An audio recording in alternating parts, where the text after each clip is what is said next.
Ayer y hoy, la verdad está en los hechos. El diario de Cooperativa. Junto a Sergio Campos estamos acompañados hoy en el panel del diario de Cooperativa por Paula Molina, por Ernesto Contreras, por Rodrigo Vergara. Y se ha sumado a esta mesa de trabajo, a este estudio, el presidente subrogante de la Corte Suprema, Sergio Muñoz. ¿Cómo está, presidente? Buenos días, bienvenido. Muy bien y muchas gracias por la invitación. Bienvenido, ministro. Gracias por estar aquí. Bueno, el caso de criminales de lesa humanidad ha estado en la agenda en el transcurso de los días por la concesión de libertad. Y yo estaba mirando un documento que establece que la libertad condicional, como un medio de prueba de que el delincuente condenado a una pena privativa de libertad y a quien se le concede, se encuentra corregido y rehabilitado para la vida social. Este es un decreto que se dictó en 1925, hubo otro en 1926. ¿Están vigentes esos decretos, ministro Muñoz? Respecto de la libertad condicional, puedo decir que es un sistema que ha establecido nuestro legislador y que se ha regulado ya hace bastante tiempo, que es el medio que tiene el Estado para determinar si una persona se encuentra en condiciones de cumplir su condena bajo otras condiciones que no sea la prisión. Y eso está vigente en nuestro ordenamiento para unas personas y para otras igualmente, con la condición que estén cumpliendo una condena. Esto es, que son personas que la jurisdicción ha declarado definitivamente que tienen responsabilidad penal en las conductas por las cuales han sido condenados. No se trata de personas inocentes, sino que de personas ya condenadas. Ya, pero ¿están corregidos y rehabilitados? Esa es la pregunta.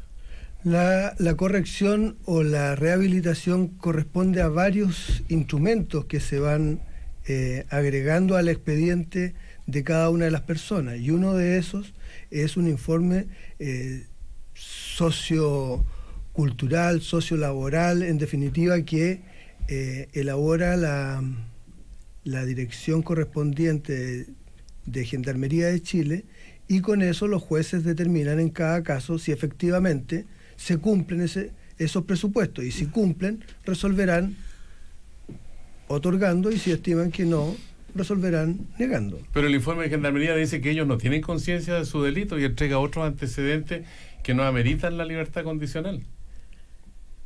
El problema es que en cada caso hay que determinar el cumplimiento o no de los requisitos respecto de las personas que están siendo propuestas para la libertad condicional. Y eso es lo que tiene que resolver cada uno de los jueces.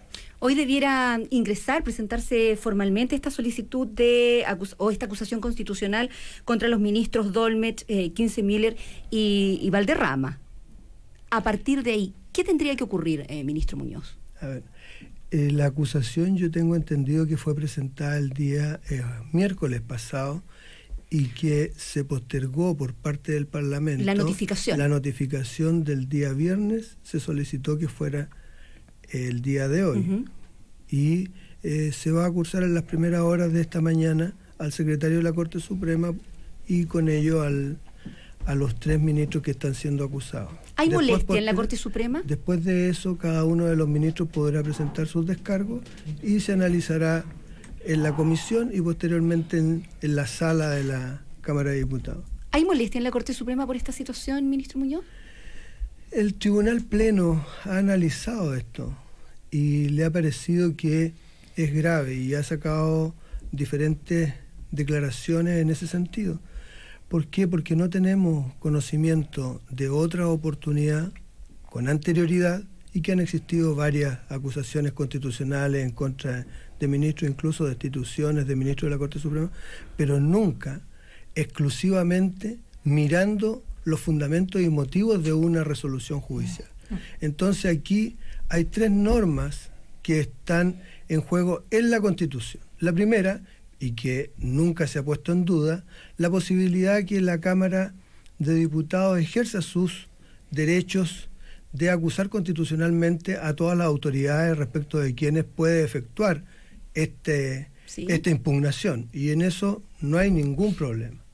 Lo que ocurre es que hay 2 normas adicionales en la Constitución que señalan que, no obstante lo anterior, es una limitación a esa potestad que tiene el Parlamento No se puede acusar, en definitiva, no tiene responsabilidad política un ministro de la Corte Suprema por lo que es la inobservancia, dice la ley, de las reglas que determinan el procedimiento y la torcida administración de justicia. En estos casos, única y exclusivamente en lo que se refiere a la dictación de la sentencia, responde de las conductas ilícitas por delito. No está excluido de responsabilidad, pero única y exclusivamente cuando ha existido delito.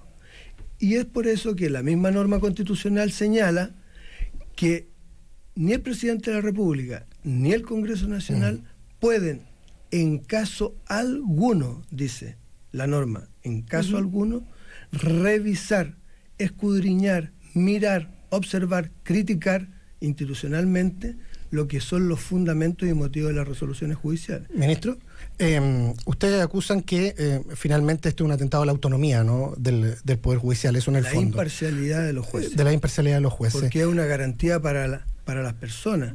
Nosotros decimos... La garantía que están dando ustedes, finalmente. Las garantías que se da por el sistema, por el Estado, respecto de las personas, es lo que está en juego. Porque los ministros, al fin y al cabo, son transitorios. Cada uno de nosotros no nos estamos adueñando de lo que es el ejercicio de la jurisdicción. Pero la ley es permanente. ¿Cómo? Pero la ley y su aplicación es permanente. Lo que pasa es que la función jurisdiccional es lo que aquí, en cierta medida, está siendo afectada de una manera que no se había visto antes. Ahora, el tema es que el ordenamiento jurídico permite una acusación constitucional como esta. Nadie lo ha puesto en duda. Ok, el Congreso ahora dice con sus dichos... En casos como este podemos relativizarlo. Yo digo que tiene la atribución, pero la misma Carta Fundamental se encarga de decir que ni el presidente ni el Congreso, en caso alguno, es decir, no puede, por motivo de una acusación constitucional, revisar los motivos y fundamentos de una resolución. Ok, pero ahora desde el Congreso, a raíz de sus dichos, en el Mercurio ayer le están diciendo y acusando amenazas de parte de usted, que usted es el que finalmente está atentando contra la independencia del Poder Legislativo. Lo han acusado hasta de matonaje. Pero ¿de qué amenaza puede haber de parte de un juez respecto del Parlamento? Lo que ocurre es que en Chile, no sé si será una virtud o alguna cosa que no corresponde, que generalmente tratamos de pasarle a la persona que está al frente la responsabilidad de nuestros propios actos. Eso me ha correspondido en más de una oportunidad recibirlo de parte de las personas que van a pedir administración de justicia. Generalmente le dicen, es que la resolución que usted está tomando va a afectar a mi familia, pero no le traspase al tribunal la responsabilidad de sus actos. Aquí en este caso no podría yo afectar o el Poder Judicial afectar las funciones de la Cámara de Diputados. No ha sido la Corte Suprema la que ha iniciado una acción constitucional en contra de sus miembros. Hablamos, ministro, de forma. Usted ha dicho que no se va a pronunciar sobre el fondo, pero hay una cuestión simbólica también respecto a una Corte Suprema cuyos ministros están siendo emplazados en un tema que tiene que ver con la violación a los derechos humanos, y se trata de una Corte Suprema y de Poder Judicial que tuvo que pedir disculpas, tuvo que pedir perdón por la forma en que había encarado estas violaciones cuando ellas se cometieron, en el largo periodo en el que ellas se cometieron. Desde esa mirada simbólica, ¿cuál es su reflexión personal ante una Corte Suprema nuevamente emplazada por violaciones a los derechos humanos, por la forma en que aborda la violación a los derechos humanos? Contextualicemos las cosas.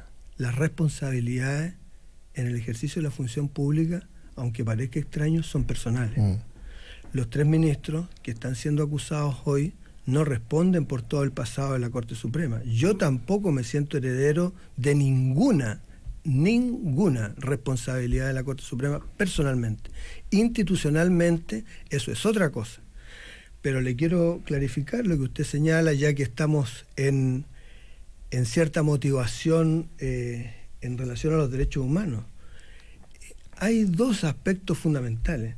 Aquí las personas han sido imputadas, evaluadas, investigadas, sentenciadas y actualmente condenadas por delitos de lesa humanidad o que afectaron las violaciones a los derechos humanos. Es decir, aquí no hay impunidad. Nadie ha dicho que aquí estas personas son inocentes. Acá hay un ejercicio de una jurisdicción que ya dijo que estas personas tenían responsabilidad, y lo aclaré al principio. Y en ese aspecto hay algo adicional incluso, porque la jurisdicción, para llegar a ese estado de cosas de la condena, ha tenido que evaluar si la pena y la acción se encontraban prescritas, y dijo que no se encontraban prescritas. En algunos casos ha tenido que evaluar si estaban amnistiados y regía la ley de amnistía, y ha dicho que no rige la ley de amnistía. En otros casos ha dicho que estaban sobreseídos y que no rige la cosa juzgada en relación al caso particular. Entonces, no hay impunidad. No se está dejando de sancionar la violación de los derechos humanos. Y en eso entiendo que la sala penal actualmente ha sido conteste y uniforme en señalar que estos delitos tienen que sancionarse. Lo que estamos ahora hablando es de un aspecto accesorio, es un aspecto que está relacionado con el cumplimiento de la pena. Ministro Muñoz, muy brevemente, 2 preguntas que incluso me puede responder con sí o no. ¿Usted hubiera votado o hubiera aprobado las libertades condicionales de estas 7 personas? Lo que ocurre es que yo nunca me he querido inmiscuir en el fondo de la cuestión, porque eso yo creo que responsablemente tengo que conocer todos los antecedentes. Lo que yo he señalado como aspectos que están referidos al ejercicio ya como docente en cursos que he tenido que pasar lo que significa la responsabilidad internacional del Estado y lo que es el estatuto de la Corte Penal Internacional, sí he dicho que la competencia de la Corte Penal Internacional es subsidiaria y complementaria a la del Estado. Esto es, que cuando el Estado no actúa, viene la jurisdicción penal internacional. Y eso es lo que se ha ratificado por el Estado de Chile. O sea, la Corte Interamericana de Derechos Humanos no tendría valor en esta cuestión. Ya ha sido ratificado eso por el Estado de Chile. Y dentro de lo que es la normativa de la ejecución, en el artículo 110, para los casos en que está condenando la Corte Penal Internacional, establece un mecanismo para lo que es la ejecución en libertad de las penas. Pero aquí hay 2 aspectos fundamentales. No era así o no. Hay 2 aspectos fundamentales. No era así o no. No era así o no. No podía ser sí o no. 2 aspectos fundamentales. El primero, que dice que debe tener cumplido 2/3 de la pena, pero además dice que la persona también, cuando está condenada a presidio perpetuo, son 25 años. Sí. Entonces, en Chile son 30 años para el presidio perpetuo. Ministro Muñoz, no nos queda nada de tiempo, pero ¿se siente condicionado, como dijo sentirse ayer el ministro Lamberto Cisternas, a partir de esta acusación constitucional contra estos 3 ministros de la Suprema? Yo creo, y lo dije también públicamente, yo creo que los ministros van a tratar todos de sobreponerse a lo que son las limitaciones. Lo que pasa que no se siente condicionado. Yo personalmente entonces. No, pero lo que ocurre es que el condicionamiento, y así lo he dicho, de los colegas puede ser consciente o inconscientemente. ¿Debió estar el presidente Brito aquí o no? ¿Por estos días? ¿O por qué este sombrero le cayó a usted? Sí, el Pleno me ha comisionado para que represente la voz del tribunal, y creo que ya al día de hoy, por lo menos, ya notificado a los ministros, nosotros vamos a guardar silencio en cuanto a los aspectos ya más claros de esta acusación. Viene la defensa personal. Viene la defensa personal. Queremos agradecerle al presidente subrogante de la Corte Suprema, el ministro Sergio Muñoz, por estar aquí en los estudios de Radio Cooperativa, en el barrio Yungay. En la nueva cooperativa, estamos renovados. Muy buenas. Muchas gracias por venir. Muchas gracias a ustedes y felicitaciones por el programa. Buen día. Gracias. Chao.